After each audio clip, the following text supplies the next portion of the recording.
சமீபத்தில் கூலின்னு ஒரு படம் வந்துச்சு. ரஜினிகாந்தோடைய படம் ரிலீஸ் ஆச்சு தியேட்டர்ஸில். டெலிவிஷனில் ஆடு ட்ரெயிலெல்லாம் பார்த்துருப்பீங்க.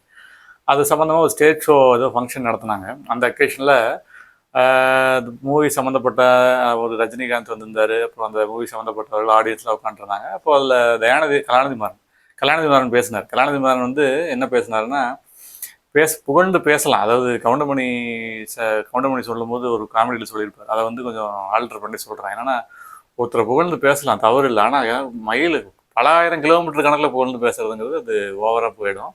அப்படிங்கிற மாதிரி ஒன்று சொல்லியிருந்தார். சில காரியங்கள் வந்து கலாநிதி மாறன் சொல்லியிருந்தார். ரஜினிகாந்த் அவர் வந்து பாராட்டி புகழ்ந்து பேசும்போது, அவர் கூப்பிட்டா முதலமைச்சர் ஃபோன் எடுப்பார். அப்புறம் அடுத்த மாநில முதலமைச்சர் மாத்திரம் கிடையாது, இப்போ பிஎம் எடுப்பார். அப்புறம் வெவ்வேறு கண்ட்ரியினுடைய பிஎம்ஏ எடுத்துருவார், ஃபோன் எடுப்பாங்க அப்படின்னு சொல்லியிருந்தார். எதுக்கு ஃபோன் எடுக்கிறாங்க அப்படின்னு ஒரு அன்னோன் நம்பர் வந்தால் கூட யாராவது ஃபோன் தான் எடுப்பாங்க. அது வந்து ஒரு தெரியாத நம்பர் வந்தால் கூட ஃபோன் எடுக்க தான் போகிறாங்க. அதில் வந்து ஆச்சரியப்படுறதுக்கு ஒன்றும் இல்லை. அதே சமயத்தில் ஃபோன் எடுக்கிறதுங்கிறது யாருக்கு வேணால் ஃபோன் பண்ணலாம் அப்படிங்கிறத விட அந்த ஃபோன்னால் என்ன சாதித்தார்கள் அப்படின்னு ஒன்று இருக்கு இல்லையா?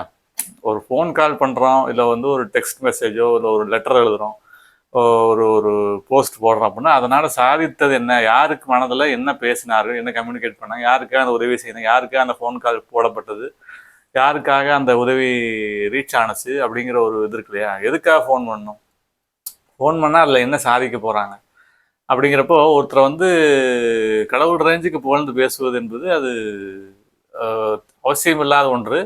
இன்னொன்று, அவ்வளவு புகழ் வாய்ந்தவர், அவ்வளவு பவர் வாய்ந்தவர் அப்படின்னா அவர் வந்து அரசியலில் வந்து நின்று ஜெயிச்சிருக்கலாமே. ஏன் பின் வாங்கிட்டாரு? ரஜினி சார் வந்து அவங்க சொல்கிற ரஜினி சார் வந்து ஏன் பின் வாங்கிட்டார்? அரசியலில் நின்று அந்த இன்ஃப்ளூயன்ஸ் பயன்படுத்தி ஒரு நாள் எத்தனையோ ஆயிரம் மக்களுக்கு, லட்சக்கணக்கான மக்களுக்கு உதவி செஞ்சுருக்கலாமே அந்த இன்ஃப்ளூயன்ஸ் வச்சு. ஏன் செய்யலை? அப்போது எதுக்கு அப்போ சரி, அப்படி இன்னொரு நாட்டு பிஎம் வந்து ஃபோன் எடுத்தது, அவர் பண்ணி ஃபோன் எடுத்ததாக ஏதாவது எவிடன்ஸ் இருக்கா? இல்லை வந்து ஒரு அப்படியே அவங்க ஃபோன் எடுத்தாலும் அது அவங்களுடைய பெருந்தன்மையை தான் காட்டுமே ஒழிய அது வந்து ரஜினியோடைய இன்ஃப்ளூயன்ஸை காட்டிடும் அப்படிங்கிறதுலாம் கிடையாது. ஒரு திரைப்பட நடிகர் அப்படிங்கும்போது அந்த லெவலில் தான் அவரை பாராட்டணும். அந்த கலை சார்ந்த பாராட்டுக்கள்ங்கிறது வேற. அந்த படம் நல்ல படமாக இருந்தால் பாராட்டலாம், தப்பு இல்லை. நல்ல படமாக இல்லைன்னா அதை விமர்சனம் பண்ணலாம், அதுவும் தப்பு இல்லை. அப்போது ஒரு கலை சார்ந்த ஆர்ட் ஃபார் ஆர்ட் சேக் அப்படிங்கிற கலைக்காக அப்படிங்கும்போது அந்த ரீதியில் பாராட்டு தெரிவிக்குதுன்றது வேறு. அவர் எப்படி நடிச்சிருக்காரு, எப்படி பெர்ஃபார்ம் பண்ணியிருக்காரு அப்படின்றது வேறு. பட் வந்து ஒரு ஸ்டேஜ் ஷோவில் வந்து மைக் கிடச்சிருச்சுங்கிறதுக்காக என்ன வேணால் பேசலாம் அப்படிங்கிற ஒரு துணியில் பேசுறது என்பது எக்ஸாஜுரேட்டட் ஹைப்பர்பொலி அப்படிங்கிற சொல்லக்கூடிய ரொம்ப எக்ஸாஜுரேட்டடாக அதை வந்து பேசுறது என்பது, அது மனிதரை குறித்து பேசுவது என்பது, சக மனிதரை குறித்து அப்படியெல்லாம் பேசுவது என்பது அது பொருத்தமில்லாதது. அது எவிடன்ஸ் இல்லாத ஒரு விஷயங்கள் அதெல்லாம். அதனால் அது ஒன்று. அப்போது ஒருத்தருக்கு அவ்வளோ இன்ஃப்ளூயன்ஸ் பவர் இருக்கும்போது ஏன் வந்து அவங்க எலெக்ஷனில் நின்று ஜெயிச்சு, ஏன் இப்போ அதனால நான் ஒரு எத்தனையோ குடும்பங்களுக்கு நல்ல திட்டங்களை தீட்டி நல்லது பண்ணியிருக்கலாமே, ஏன் பின் வாங்கிட்டாரு? அப்போ அதெல்லாம் வந்து யோசிச்சு பார்க்கணும். ஏதோ ஒரு இமோஷ்னலாக முடிவெடுத்து பேசுறது, இல்லை வந்து ஒரு கைத்தட்டுக்காக பேசுறது அப்படின்றது அது அவ்வளவு கூர்மையான ஒரு இன்சைட்ஃபுல் ஸ்பீச் கிடையாது அப்படிங்கிறது மக்கள் புரிந்துக்கணும். உடனே எதுக்கு எடுத்தாலும் கை தட்டுறதுங்கிறது ஒரு கல்ச்சரில் ஒரு ஆயிடுச்சு. அவங்களுக்கு பிடிச்சிருந்தனாலேயே ஒருத்தரை பிடிச்சி போயிட்டதுனாலேயே வந்து என்ன சொன்னாலும் கை தட்டுறது, இல்லை வந்து ஆதரவை தெரிவிக்கிறது அப்படிங்கிறது அது ஃபேக்டாய்டு அப்படிங்கிற ஒரு வார்த்தை இருக்குது இங்கிலீஷில். அதாவது திரும்ப திரும்ப ஒரு அன்ரிலையபிளான இன்ஃபர்மேஷனை வந்து சொல்லிக்கிட்டே இருக்கிறதுனால அது அக்செப்ட் ஆகிடும். அந்த ஃபேக்ட்னு அதை ஆக்கி கொள்ளப்படும், அக்செப்டபிள் ஆகிடும்னு நினைக்கிற ஒரு இது இருக்கு இல்லையா, ஒரு மாயையான தோற்றம். அது வந்து அந்த இல்யூஷனை வந்து உடைக்கணும். அப்படிங்கிறப்போ அது ஒரு காரியம். அதே சமயத்தில் இண்டிபெண்டன்ஸ் டே, இன்னைக்கு இண்டிபெண்டன்ஸ் டேக்கு வந்து உண்மையான இண்டிபெண்டன்ஸ் எப்படி கிடச்சிது இந்தியாவுக்கு அப்படின்னு சொல்ல போனால் பல பேர் பல்வேறு காரணங்களை சொல்லுவாங்களா இருக்கும் கருத்தியல் ரீதியாக. ஆனால் பிரதானமான கருத்தியல் ரீதியான காரியங்கள் என்ன அப்படின்னா, இந்தியாவுக்கு சுதந்திரம் கிடச்சி ஈஸ்ட் இந்தியா கம்பெனி வேறு, கிறிஸ்தவ மிஷினரிகள் வந்தது வேறு, 2 குரூப்பாக இருந்தாங்கன்றது நான் ஏற்கனவே யூடியூப் வீடியோவில் போட்டிருக்கேன். அது தொடர்ந்து சொல்லிட்டு வர காரியங்கள் தான் அந்த factual history, right side of history. அப்போது இந்தியாவுக்கு இண்டிபெண்டன்ஸ் ஃபர்ஸ்ட் செஞ்சுரி இந்தியாவுக்கு வந்த அரௌண்ட் 52 AD வந்த செயின்ட் தாமஸ் மூலமாக கிடச்சிது இண்டிபெண்டன்ஸ் கிடச்சிதுன்னு சொல்லலாம். அப்போது அதுக்கப்புறம் 15th செஞ்சுரியில் வாஸ்கோ ட காமா இந்தியா டிஸ்கவர் பண்ணார். யூரோப்பியன் ரூட்டை வந்து ட்ரேட் ரூட்டுக்காக மாத்திரம் இல்லை, கிறிஸ்தவத்தை எஸ்டாப்ளிஷ் பரப்புவதற்காகவும் அவர் செய்தார். நல்ல காரியத்தை பரப்புவது தப்பு இல்லையே, செய்தார் அப்படின்னா அது உண்மையான இண்டிபெண்டன்ஸ்னு சொல்லலாம். அப்போ ஈஸ்ட் இந்தியா கம்பெனிக்கும் இந்தியன்ஸுக்கும் இருந்த முரண்பாடு, அது இருக்கிற கான்ஃப்ளிக்ட் வேறு. மிஷினரி மாதிரி கல்வி கொடுக்க வந்தார்கள், ஆஸ்பத்திரி கொடுத்தாங்க, கல்வி கொடுத்தாங்க.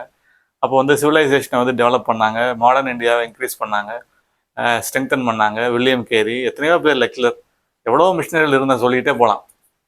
அப்படிப்பட்ட கிறிஸ்தவர்கள் கொண்ட கிறிஸ்தவர்களால் எஸ்டாப்ளிஷ் செய்யப்பட்ட இந்தியா வந்து, இந்தியாங்கிற வேர்டு பைபிளே இருக்குது. அப்போ 17th செஞ்சுரிக்கு அப்புறம் இருந்த இந்தியன் மேப் வேறு, 17th செஞ்சுரிக்கு முன்னாடி இந்த இந்தியன் மேப் வேறு. பட் இந்தியான்னு நம்ம ஹோல்சமாக எடுத்துக்கிட்டோம் அப்படின்னா செயின்ட் தாமஸ் 1st century ADலே அவர் வந்துட்டார்.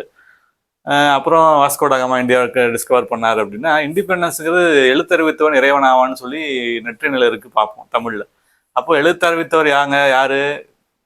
கடவுளால் உருவாக்கப்பட்ட, கடவுளோட சாயலினால் உருவாக்கப்பட்ட, பைபிள் சொல்லுகின்ற கடவுளுடைய சாயலினால் உருவாக்கப்பட்ட மனிதர்கள் மூலமாக கல்வி கொடுக்கப்பட்டது. அப்படின்னா கிறிஸ்தவ மிஷினரிகள் எவ்வளவு பாடுபட்டு, எவ்வளவு அவங்க தியாகங்கள் செய்து, சொத்து கொத்தெல்லாம் விட்டுட்டு வந்து இந்தியன்ஸுக்கு எவ்வளவு ஆஸ்பத்திரிகள், கல்வி நிறுவனங்கள், கல்வி கொடுத்தது, ஹாஸ்பிட்டல்ஸு, யூனிவர்சிட்டிஸு, செராம்பூர் யூனிவர்சிட்டி கேல்கட்டாவில் எப்படிப்பட்ட தரமான குவாலிட்டேட்டிவ் எஜுகேஷன், சூப்பர்லேட்டிவ் எஜுகேஷன் கொடுத்தாங்க.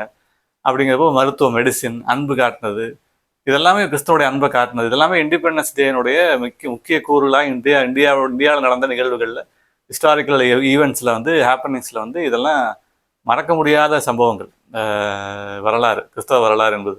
அப்போ உண்மையான இண்டிபெண்டன்ஸ் அப்படிங்கிறது கிறிஸ்துவை உடையோர், கிறிஸ்துவை அறிவிக்கப்படுவது, கிறிஸ்துவை உடையோர், கிறிஸ்துவ அன்பை காட்டுவது என்பது, அதுதான் உண்மையான இண்டிபெண்டன்ஸை வந்து அடையாளம் காட்டும். அப்படிங்கும்போது கிறிஸ்துவை போல அடையாளம் காட்டக்கூடிய, கிறிஸ்துவை அடையாளம் காட்டக்கூடிய கிறிஸ்தவர்களாக இருக்கும் பொழுது உண்மையான இண்டிபெண்டன்ஸ் என்ன அப்படிங்கிறது இந்தியன்ஸ் இன்னும் அதிகமாக தெரிஞ்சுக்க வாய்ப்பு இருக்குது. ஏற்கனவே வரலாறு தெரிந்து கொண்டார்கள், எத்தனை பேர் மறந்துருக்கலாம். அதை ஒரு ரிமைண்டர் ஞாபகப்படுத்தணும் இல்லையா? அப்போது ரிமைண்ட் பண்ண வேண்டிய பொறுப்பு நமக்கு இருக்குது, கிறிஸ்தவர்களுக்கு இருக்குது. அன்பிலும் வார்த்தையிலும் செயலிலும் ஒரே மாதிரியாக நாம் நடந்து கொள்ள வேண்டிய பொறுப்புகள் இருக்குது, ரெஸ்பான்சிபிலிட்டிஸ் இருக்குது. அப்படிங்கும்போது உண்மையான இண்டிபெண்டன்ஸே, அதாவது இண்டிபெண்டன்ஸ் டேனுடைய உண்மையான உட்கூறு என்ன அப்படின்னா, கிறிஸ்துவை உடைவது, உள்ளத்திலே உடையக்கூடிய, கிறிஸ்துவை வைத்திருக்கக்கூடிய உள்ளங்கள் உண்மையான இண்டிபெண்டன்ஸை கொண்டாடுவதற்கு peace with God, peace of காடை வந்து உண்மையாகவே எக்ஸ்பீரியன்ஷியலாக, லாஜிக்கலாக, எம்பைரிக்கலாக அனுபவிக்க முடியும். அப்படிங்கிறது தான் உண்மையான இண்டிபெண்டன்ஸ் டேவுடைய மீனிங்.